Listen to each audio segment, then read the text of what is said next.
Hello, world. Welcome to the PocketGamer.biz podcast. I'm your host, Peggy and Salz. But more importantly is our guest, because we are diving into the most talked about topic in the industry right now, which is, of course, AI. What else would it be? But it's not enough to just talk about, what is it? Where is it going? We're looking at what it really means to go all in. What is AI native from the ground up? Well, I'm excited because I have Simon Davis. He is CEO of Goat Gaming. He is here. Hello, Simon. Hi, Peggy. Nice to be on. Well, as I said, it's about what you're doing, but also about your platform, because you are the leading gaming platform on Telegram, which is something I don't think everyone out there really realizes what the opportunity is, because over 6 million active users, and you have even bigger than those numbers, the big, bold vision for how AI can change everything we know about community management. So everything probably about games as well, for that matter. And that's just the start. So let's just dive in there. Let's get in there. And first of all, we're lucky to have you, because it's a vision that you have made happen. How long did it actually take to come from the idea, AI is changing everything, so I'm going to have it change this as well? We started working with AI in 2022. Yeah, we were working on a game called Mighty Action Heroes, and the vision was that every hero would be unique. So my co-founder said to me, "Oh, that's 25 million heroes," and I was just like, "Well, that's why you're paid what you're paid. So figure it out." So eventually we landed on procedurally generated content, which is basically the precursor to today's generative AI models. And so we were playing with that, and so we were very early to start adopting all the latest tools and developments in GenAI. We used Stable Diffusion's tools. We worked with Scenario, like a bunch of different partners. Mm-hmm. And so we ended up kind of building this Voltron, which was a combination of these commercially available tools, then plus our own tooling and pipeline on top of that, and then training it all on our own content, so that we had full artistic ownership of anything that was created. And we went from, taking 2, 3, 4 weeks to create a 3D character from scratch to something that could be done in a day. Complete with animations. I think the other advantage that we had, which is really an accident, is just geography. So we're based in Singapore.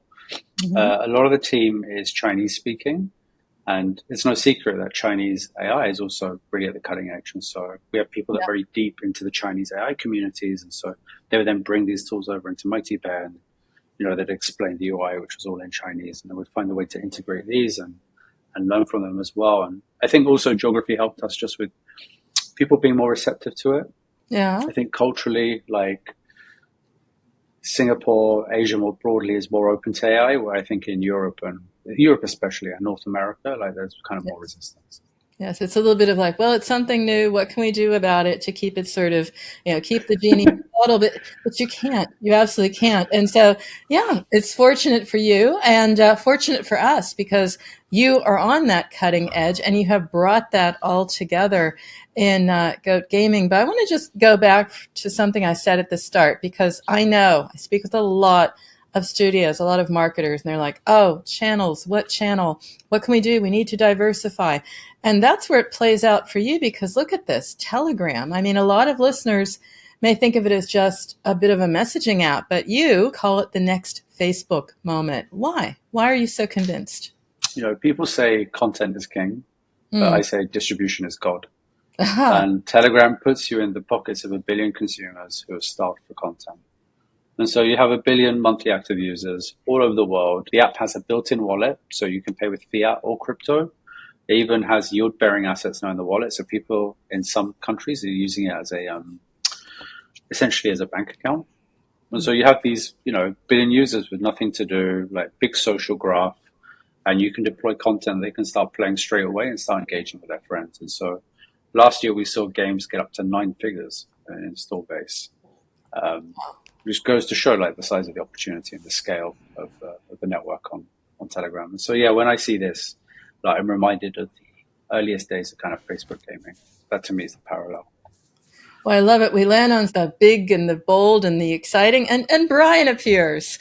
Brian, my co-host. Hi, Brian. It's lovely to meet you, Simon. It's a pleasure to have you on. I've been listening with great interest to what you were saying about Telegram. And one of the things that strikes me is that so many studios out there and developers out there complain about the oversaturation of the various storefronts and the Epic Store, the App Store, Google Play, and yet they ignore so many of the other opportunities out there to connect with a huge existing audience. So why is it you think that developers are not yet engaging with Telegram or necessarily taking it seriously as an option for their games? So I think the first one is just geography. Like Telegram primarily is big in, Southeast Asia, Eastern Europe, Latin America, and then in the West to a lesser extent. And so, unless you're particularly tech savvy or in the crypto community or certain other subgroups that use Telegram, like you're probably not using Telegram day to day. So it's not top of mind for them. And then I think the other thing is just, honestly, I think that there is a degree of elitism around messenger games. And, I can tell my own story. So I come from console, like back in the day. I remember when I went to work on free-to-play games, I went to make browser games in the late 2000s when browser games were just printing money. And I showed up and I was like, these games are really rubbish. Like, I'm going to come here and show them how to make a good game and then we'll print money. And I got there and I realized actually like there was a real art to the games that we're making. There was a reason those games were so successful and they were serving an audience need. And I think a lot of development studios, especially like smaller ones, tend to want to create like these big narrative experiences, which are fine, or like, AA games. And but these games have to run on a low end device in a browser window and they have to be accessible. And so there is an art to building those kind of experiences, but not every developer is really up for that. When I heard about what you're doing, I'm like, wow, this is really something, because you aren't just experimenting, you've gone all in on AI. I mean, that's brave, that's bold. But what does it mean to rebuild your entire studio around AI? So just as a starting point for us, we took an AI native approach across the board. So the art team's pipeline, since I was telling you at the beginning, since 2022, 2023 has been completely rebuilt. So the way that artists work is that we have a series of tools that we've built in-house and our own workflows, and everything is essentially prompt-based now with some adjusting. And so I was asking my co-founder this the other day, is like, what percentage of time do you think artists are spending actually painting now? Is like probably less than 2%, maybe 1%. Engineers are using, tools like Claude Code a lot more aggressively. So I have this thesis, which is going to be very unpopular, but essentially things like drawing and coding are going the way of woodworking and blacksmithing. Wow. Like, yeah, some people might make a little artisan business out of it, but essentially, like, these processes are becoming, for want of a better word, industrialized through AI and people using prompts and building workflows around that.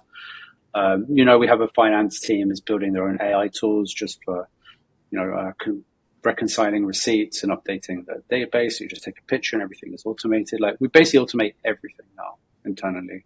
It's taken a while to get there and not everyone was fully on board with it, but we basically built a team that is fully plugged in and everyone actually ships software. So I'm not a developer. I just bring the finishing touches on an app that I've been building using AI. Our marketing team is building their own mini apps to test growth techniques on Telegram. So you have marketing teams like shipping software. And so across the board, like, it's like we basically rebuilt the org around people being able to architect and solve their own problems. I'm just digesting that one, Brian. At one level, it's like, yes, I can see it. It unlocks creativity. I mean, here you are, Simon. You don't have to code, right? You don't have to worry about it. But yeah, that one about going the way of artisan, that's not going to sit well with our audience, Brian. No, I'm sure it won't. But it's just, you can't. The genie's not going back in the bottle. You have two choices: you can adapt, or you can retrain and choose a different field where you don't have to use AI. But like, I really do think it's that binary, and it's really just a question of time. Internally, I set a target at the beginning of 2023 that 50% of our art should be AI generated. We actually hit it in May of 2023. Today, like, that figure is like over 99%, and it's going the same way for code. The fact that so many people within the game sector refuse to engage in the conversation does not mean that it's not happening or that it's not going to radically change the sector. And I mean, we know that you've gone so far as to say this is an extinction level event for game studios. Do you stand by that? Yeah, I've actually been speaking to other founders recently who are either in my network or people that reached out and just asked for like advice on how to get their org to make the change. And it's very interesting. Like I do think that look, you have a team that maybe has 10, 15 people, but they're all like using AI throughout their pipelines. They can basically like outcompete a team of 100 with, 1/10 of the cost. And so if you're a large scale team and you're not employing these tools and you're just I was speaking to someone else that has a very large studio in South Asia doing like low cost outsourcing. And his whole USP is his guys cost like $300 to $500 a month. It's like that business is cooked. There's just no need for it. Mm-hmm. And likewise, like I think manufacturing is a good example here. Like if you have workshops that are doing everything by hand, you've got someone who's using a machine or a production line. Like the production line wins out over time. So yeah, I do think that studios have to adapt. Obviously, there's going to be cases of boutique indies that have this super loyal fan base that will buy their games and they'll wait 3-4 years for them. That's fine, but that's not the case for most of us. Most of us are not making the next Stardew Valley or one of those games that have this like super dedicated hardcore indie audience, and you're just trying to survive in this industry, especially on mobile. I don't think you really have a choice. I thought it was very interesting that Ilka from Supercell was talking a lot about how they're pushing into AI and they've spun up an R&D team in SF. And I've no doubt that internally that's going to be a big challenge for him, because it's a huge challenge for us, like to change that mindset. And some people chose to leave and other people were attracted by the proposition of working with how we work. So I think it's going to be a huge thing for many studios over the next couple of years. What made me excited about having you as our guest, Simon, is there's a little emotive level here, right? Not just effective, emotive. And that's exciting because that's all wrapped up in Amy, which is an AI community agent, right? And it's not just a chatbot. She plays the games. She roasts the players. She runs competitions. Why Amy? Let's just talk about the spark behind building her in the first place, because I also know the company Allison.ai, and I was talking to the founder there, and he's like, "Yeah, we said Allison because it's got the AI, but it's also female. It sounds helpful." And I'm thinking, "Oh, Amy, female, helpful. What role does that play there?" So unpack that for us. Just through our own research, we realized that most of these AI assistant bots, for some reason, are female, except maybe Claude is the famous exception.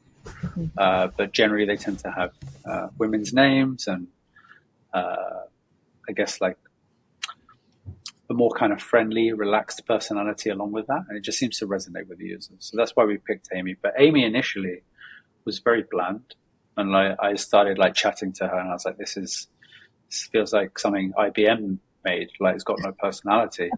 It's like, okay, like she needs to have a bit of an edge. She's meant to be a gamer. And so we spent a lot of time like tuning her so that she's actually fun. And so like she'll roast players in the chat. She'll host her events. She's in Goat Gaming. She's competing against human players. And we say, look, you're playing against an AI. Like the odds are that you're going to lose. You're going to lose badly. But if you do happen to win, like this is the prize. And so we give bigger prizes if you beat her, but it's quite expensive to like compete against them. It's kind of counterbalanced.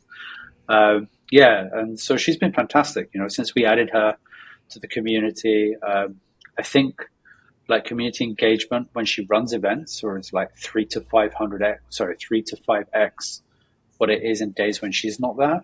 Wow. And since we added her, like average community engagement basically doubled like overnight. So she's interesting. Like I think this is a paradigm shift in gaming, because you're already seeing that like people are making AI KOLs and content creators. And so it naturally follows that there's going to be an agent that is associated with an ecosystem or a studio that then like hangs out with the players and provides them with additional engagement, be it in like Discord, Telegram. Maybe she has her own apps, which is actually something I've been working on. So like there's a whole suite of products tied to Amy. So like, I don't know if you look at the app stores a lot, but some of the apps have been doing very well.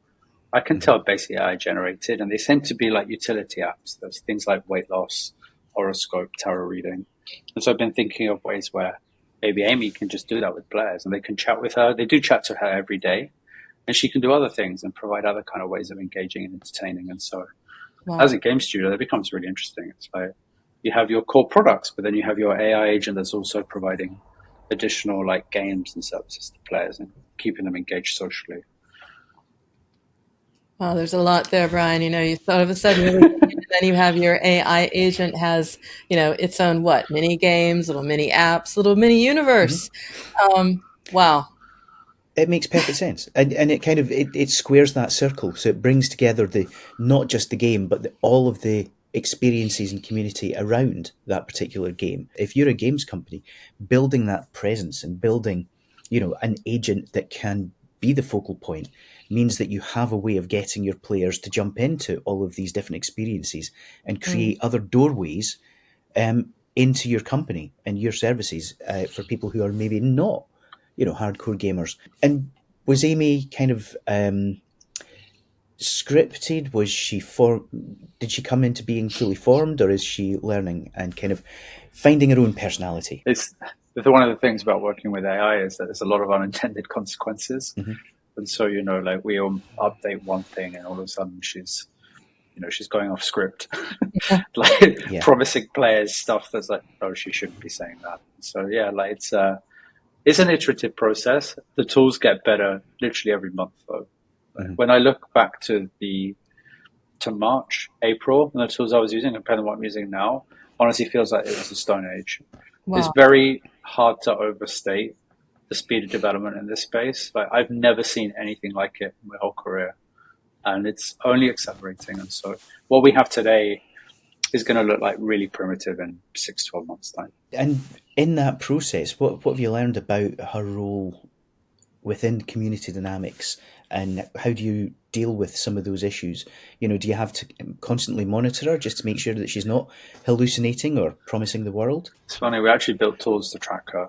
So like we get like AI generated summaries of her behavior every day. So we get like daily reports, and we can see what she's been saying and the sense, like when people have been pinging her, the questions they've been asking. And so we have a team that's just dedicated to optimizing and improving Amy over time. And so, because we see that actually as like a very important product pillar.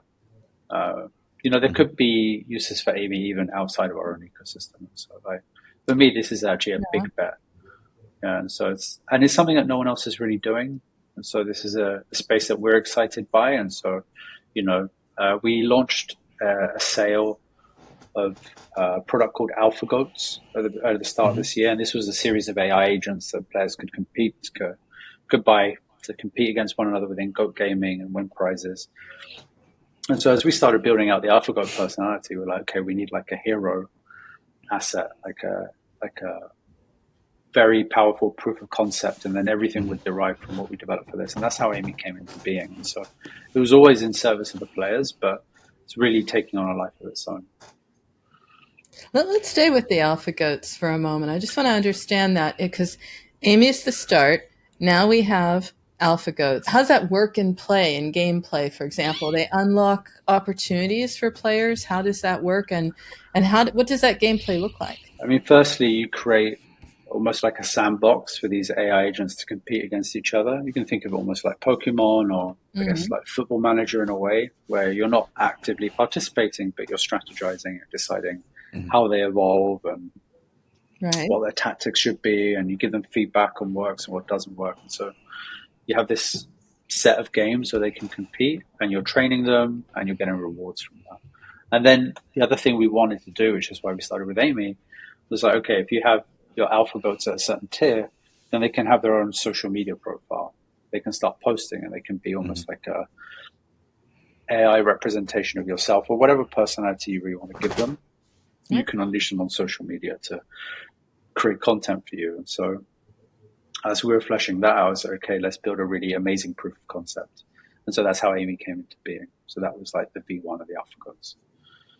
But players will start to get their hands on these tools, hopefully in the not too distant future. What have the impacts and the results have been since you've launched Amy and you've been introducing all of this? Yeah, fantastic. I mean, like on the socials, baseline activity within our Telegram chats is up like 2-3x. When she runs events, this stuff goes up to like 5x what our current daily is, so like 10x what we used to have. She runs prize pots, which are very popular with players and been a great great source of activity for us. We've seen for some events like 50% of players like connect their wallets to engage, which is very rare in Wow. this space. Typically, if you're getting 10%, it's very good. Players DM her all the time to chat with her. She has a good days and a bad days where she goes off script and she's less helpful, but she's improving, and we're finding ways to create an experience which is just fun for people, and people want to chat with her, and so they'll come in. And so this is why, as I mentioned earlier, I'm thinking a lot about ways that we can have her just be more helpful as well, like something that people want to maybe add to their own communities. Is that what you're thinking? That, she will be the helper, the guide? Well, I was going to say, we think of Goat Gaming like an arcade or maybe a carnival, and she's the host. When you come in, she's the face of it. She'll help you on board. She'll give you advice. She'll track how you're doing and give you personalized offers based on the stuff that you like, which is something that actually we're trying to build out right now. And then maybe in other communities, maybe she can also run events there, and then the people that own those communities can maybe benefit from that as well. So we could, have some kind of affiliate system or something. So Simon, you've obviously invested in this hugely. You've kind of gone all in. Do you have any advice for studios and for teams who are looking at AI but haven't started yet, or who are maybe tinkering with it, but who might want to go deeper and build with AI, not just around it? I think it's not easy for people to change how they work or even how they think, right? So when you're working with AI, you become less of an individual operator, more like a manager. You have to think of yourself almost like managing an intern. So you have to be very careful with the instructions you give, because you get the law of unintended consequences if your instructions are vague. You can get amazing results if you're very specific. But I think for anyone really serious about getting up to speed with this stuff, there's a wealth of resources out there. Anyone can install Windsurf or Cursor to get started and just start prompting. And I'd say just go and start building your own software and play with the tools. And there's so much knowledge out there, and people sharing on Reddit and Twitter and wherever else. So also, people are quite friendly in this space, more so than traditional games even, I'd say. If within the AI community, if you ask for help, people would generally actually want to help, and people share their workflows. So I consume a lot of AI content via podcasts and social media. So I'm constantly learning new stuff, but there's no substitute just for getting your hands dirty. But I do think it has to, you have to also live it as a leader. So my co-founder and I are both neck deep in this stuff every day. Like I mentioned earlier, I'm not a developer by trade. I have a music degree, so I'm not the world's greatest programmer.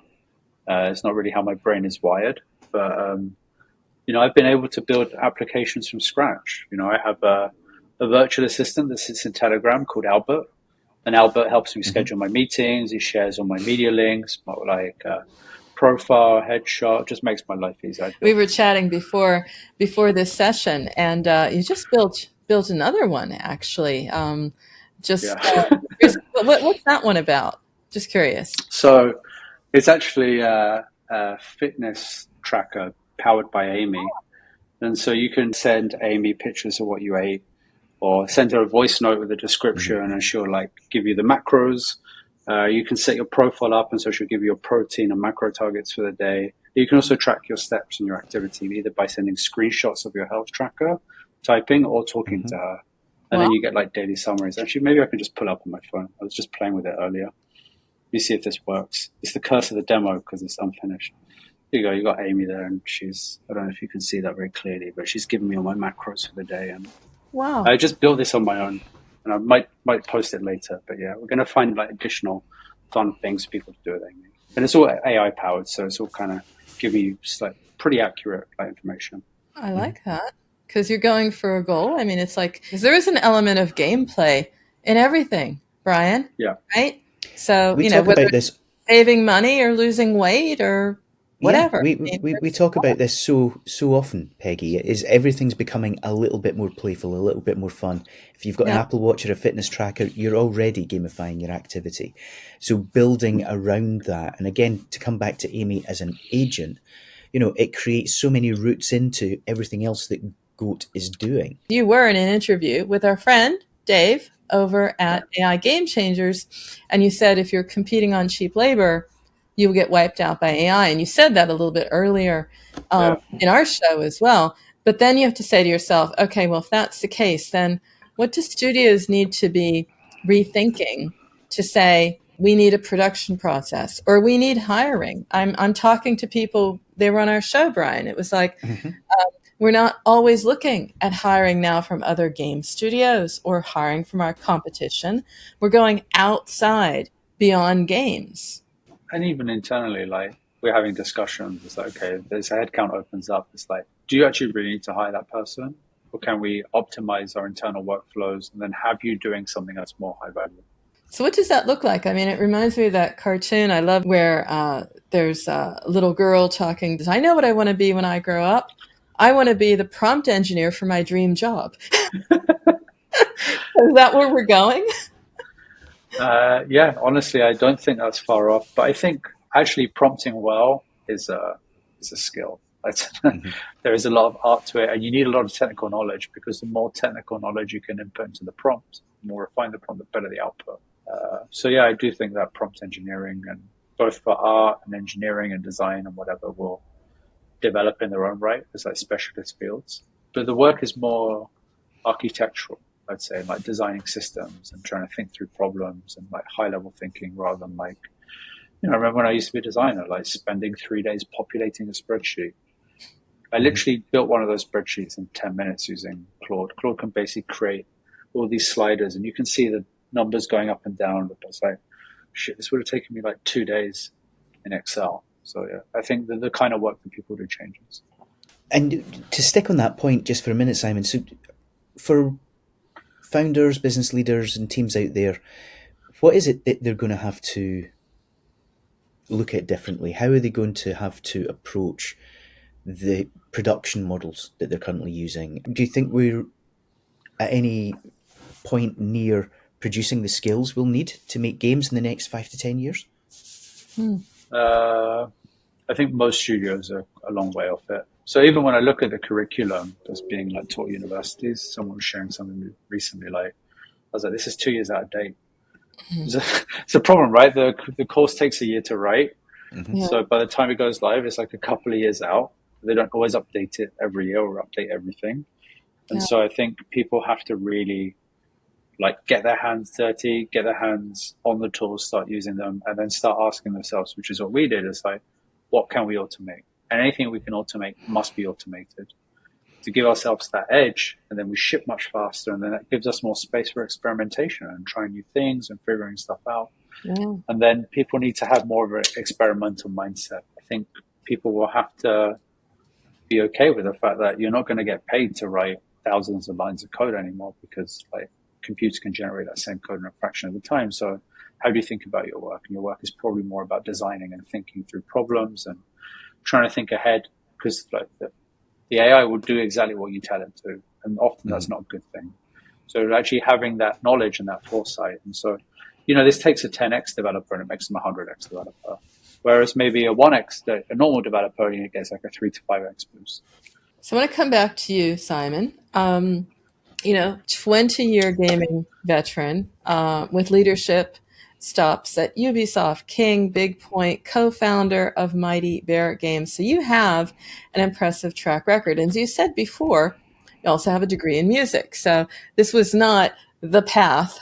You have taken the path less traveled for sure. How are you tapping into your creative roots to build your leadership role in AI native design? Maybe there's a lesson in there for others who are feeling that, oh, I'm out of my comfort zone. Well, look, Simon was too. I've built mini games on my own that I could have never got signed off within Mighty Bear because there's no way they'd be worth building for us as a studio.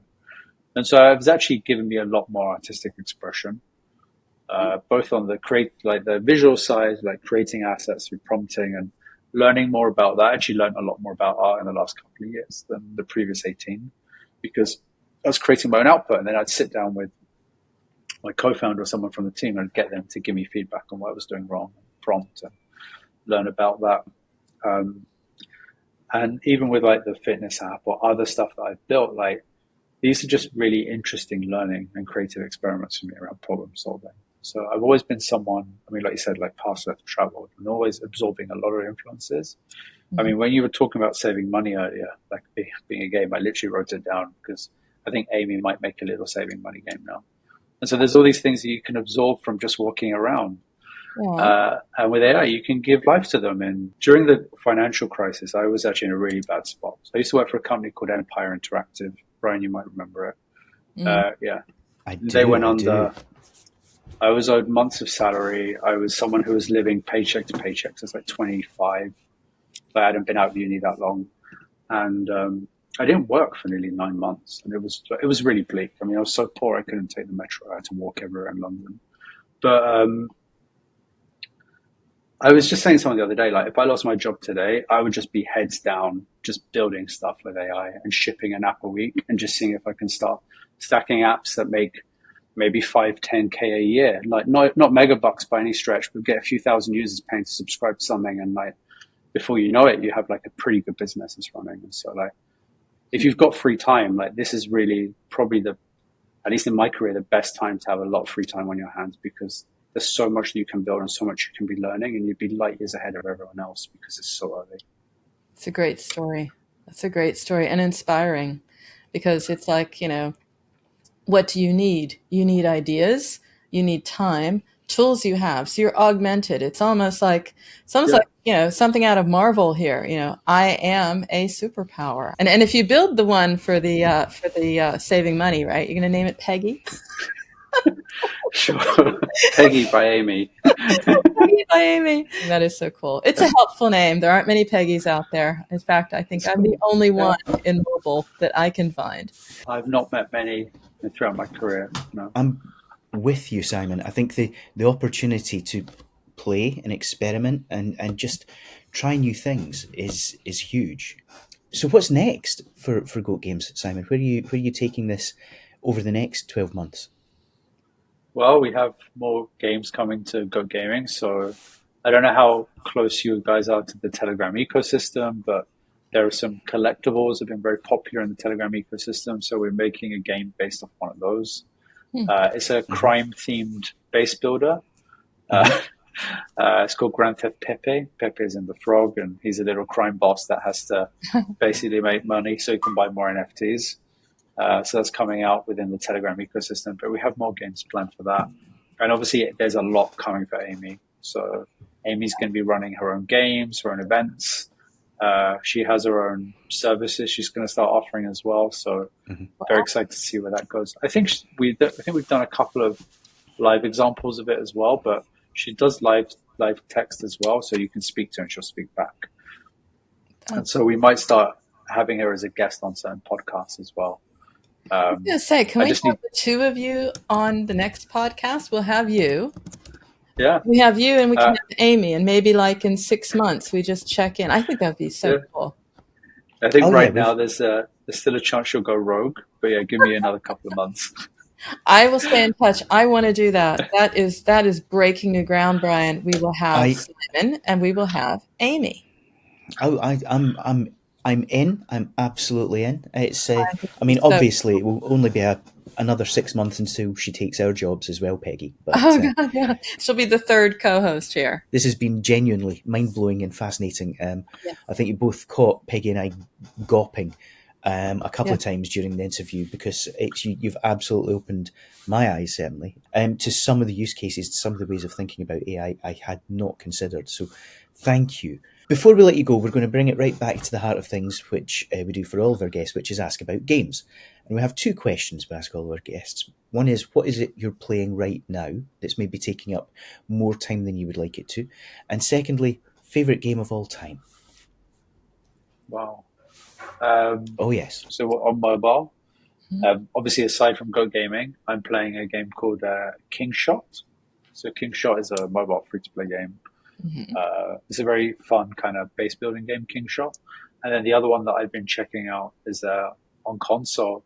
I've been replaying GTA 5 in anticipation for GTA 6, which I think a lot of people are doing right now. My favorite game of all time is probably still the Ocarina of Time. which is the Zelda from the N64, which Ah. for me was like the first game I played that really blew me away.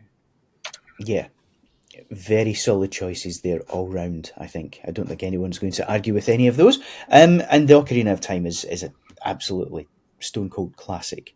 And yeah, Simon, this has honestly been a total joy and a completely fascinating interview. So I can't thank you enough for coming and joining us. You are a builder, Simon, but what you're building is far greater than what you are building just within Goat Gaming. So it was a delight. It was an honor. And we can say we interviewed one of the pioneers way back when, Brian. Oh yes, I can't wait. Well, we do so many. You know, that's our who's who list is just significant. But it's always nice to be able to sort of say, you know, we were there as we spoke to Simon just before Amy took over the entire world and consolidated all gamers into one community. We will have you back, Simon. Been great. Thanks again. Thank you very much. Cheers. This show is all about how to do your job better, how to make an amazing game, how to market it, and you have a say. So if you have a story or know someone we need to shine a light on, then we would love to hear from you. We want to hear from you. We want to reflect the reality of the mobile games market in all its wonderful complexity and strangeness. So if you have any suggestions for us, if you have any feedback for us, you can always get in touch. You can email us at podcast@pocketgamer.biz. You can find us on Twitter @PGBiz, and you can reach out to us through the pocketgamer.biz website.